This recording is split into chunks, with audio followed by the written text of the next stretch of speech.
След като сме балансирали тази, следва да събира с сглобяването на самия турбокомпресор. Този турбокомпресор е с така наречената променлива геометрия, да, събира. Турбокомпресор от новите, нали, с променлива геометрия. Трябва геометрията да е съответно почистена, да се движи съвсем свободно.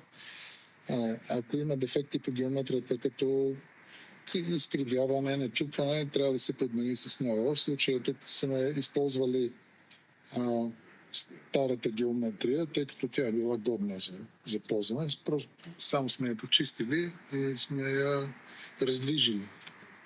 Един от най-честите проблеми на турбокомпресорите с променлива геометрия е, че тази геометрия блокира от саждите,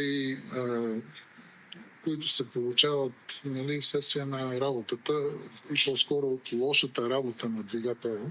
Най-често се задръства от това, че се ползват горива с лошо качество, което води до бързото задръстване на катализаторите на DPF-ите, оттам и съответно на натрупване на един такъв слой от нагар върху геометрията, при който тя блокира, спира да работи адекватно и оттам започват проблемите с автомобила. Не върви, влиза в авариен режим. Това е основният проблем, който се проявява при този тип турбокомпресор.